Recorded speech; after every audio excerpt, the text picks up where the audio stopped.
Hello, and thank you for joining me for session 5 of the inquiry period. Today we're going to focus on the Bible. My name is Father Greg Schlarb, and I'm the pastor of Our Lady Perpetual Help Roman Catholic Parish in Scottsdale, Arizona. So happy you have taken the time to watch this video and to learn more about sacred scripture in the Catholic Church. A reading from the second letter of Timothy. All scripture is inspired by God and is useful for teaching, for refutation, for correction, and for training in righteousness, so that one who belongs to God may be competent, equipped for every good work. The word of the Lord, thanks be to God. And so we're given a reflection question: what words, texts, or writings have helped you grow in faith, understand the truth, or become a better person? I know that maybe if you're just starting out and learning about the Catholic faith, you may not have too many just yet, but something has led you this far. And so I invite you to kind of think about what that is. And if you're with others, to go ahead and share your response with those around us. Do you have a favorite Bible verse or story? And why is this meaningful to you? I know in my own life, in my dining room at the rectory, I have 3 artistic images of 3 of my favorite scripture quotes or passages. And the first is that of the prodigal son. The second is the story of the Good Samaritan. And then third is the meal that is shared with the disciples that are on the road to Emmaus. Those are 3 very beautiful scripture passages that mean a lot to me. And so I'm very happy to be able to look at those while I'm in the dining room. So the Bible comes from the word in Greek, which means little books. The Bible contains our salvation history. And so what is salvation history? Well, it's the Father's saving plan, God the Father, and his works as recounted through time and people and events. We begin that story with the story of Adam and Eve in the book of Genesis, and that it ends with the establishment of the new heaven and the new earth, fulfilling God's kingdom in the book of Revelation. Now, one of the things that we try to remind people as Catholics read the Bible, it's not to be read as a science text, but we also believe that there are truths that are extracted from this. And so let's just take the story of creation in Genesis. So it teaches important truths about our faith and creation, but wasn't written to give us a scientific explanation of creation. That was never its purpose. Scripture never had that as its purpose. One way to think about it is that while Genesis doesn't tell us in scientific language how the world was created, it does explain why the world was created and who created it. We're going to speak a little bit about how the Bible is organized. So hopefully you do have a Bible with you. We prefer the New American Bible, the Revised Edition. This is what we use for our RCIA process. And so I just want to show you the side of our Bible. So this thicker section here, this is the Old Testament itself. And then the thinner is the New Testament. And we're going to go through how the Old Testament is organized as well as how the New Testament is organized. So to begin with, we speak about the Pentateuch, or the first 5 books of the Bible. This includes Genesis, Exodus, Leviticus, Numbers, and Deuteronomy. This is also what the Jewish people have referred to as the Torah. Next, the scriptures are organized with the historical books. And so it's important to know that this is what began as the Jews, or the people of Israel, entered the Promised Land about 1225 BC and goes all the way through to the Maccabean Wars in 135 BC. So we call these the historical books. The historical books are then followed by the wisdom books, and these are the 5 books that you see in the left-hand side. And so it's from the book of Job, the Psalms, which are credited to David, Proverbs, Ecclesiastes, and the Song of Solomon, also referred to as the Song of Songs. And then finally, the Old Testament is organized by the prophetic books. And so you have your major prophets and your minor prophets, your major ones being Isaiah, Jeremiah, Lamentations, Ezekiel, and Daniel. And then the minor prophets from Hosea all the way to Malachi.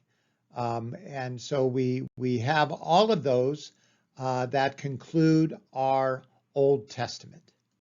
Next, we'll dive right into the New Testament and how the New Testament is organized. As I showed you and demonstrated to you earlier, this New Testament is a much smaller collection of books than the Old Testament. It also covers a shorter period of time.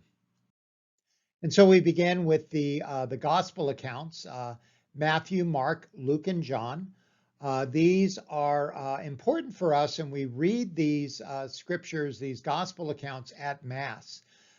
This really gives us not only the words of Jesus, but also his actions, his miracles, his parables. And so it's very important for us and why we start with the New Testament, with the stories of Jesus as told through our 4 evangelists. Following the gospel accounts, we have the Acts of the Apostles. This is the establishment of the early Christian community, and really a wonderful book to read, especially as we look at the growing pains of the early Christian community.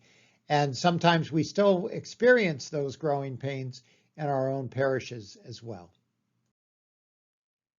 We follow the Acts of the Apostles then with our Pauline epistles. Epistle is the word for letter. Pauline is the word for Paul.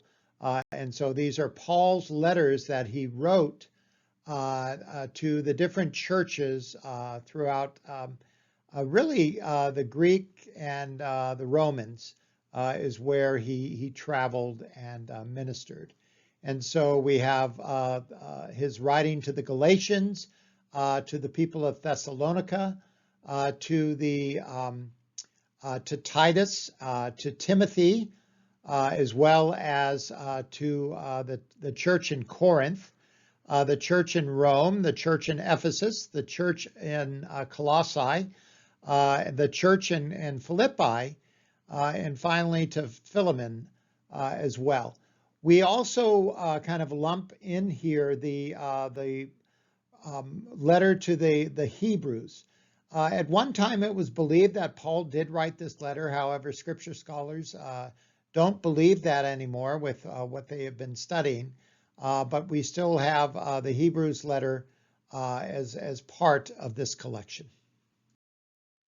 Then we have a few letters that are written not by Paul, but from other people.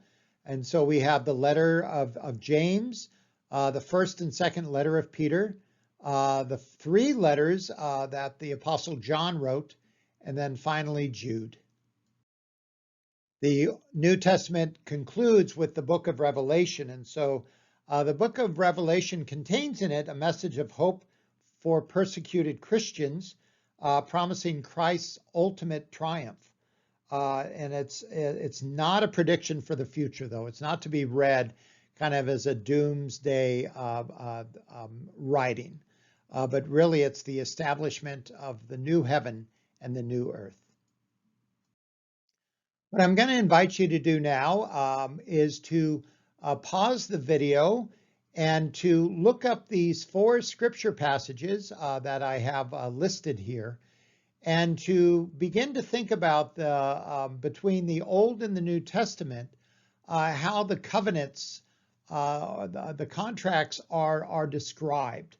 In the language that is used in the New Testament, the language that is used in the Old Testament, and what are the descriptors that are being used in explaining this. So where did the Bible come from? And I have a picture here of the Council of Trent, an artistic representation of that council. As you can see, it was quite a small council back then. It really was the establishment found at the Council of Trent that brought us the canon of sacred scriptures. The scriptures that we have in our Bible today were established at this council. Before this, before they were written down, they were orally kind of spoken, and so they were passed down from generation to generation. If you've ever played the game telephone, you know how that works, that you whisper a sentence to one person and they go down the line, and normally it doesn't end up the way it was first spoken. Somebody along the way normally changes it completely with that. But again, once we had the establishment of the written word, so it was then established by the Council of Trent of how our Bible would be organized in the canon of sacred scripture as well. Well, once again, I'm going to invite you to pause your video and to read these different scripture passages that we have here. One of the things you must first understand is that the Catholics do not literally translate the Bible. And so sometimes there are guiding principles and truths that are found in there. And as you read these different scripture passages, you'll begin to see that language is used to prove a point or to really establish something that is going on. And what we want to do is kind of meditate and think about the scripture passage and how God is revealing himself to us through this word. So we do talk about the Bible being inerrant, which means without mistake in regards to the truths it teaches, because it's been divinely inspired.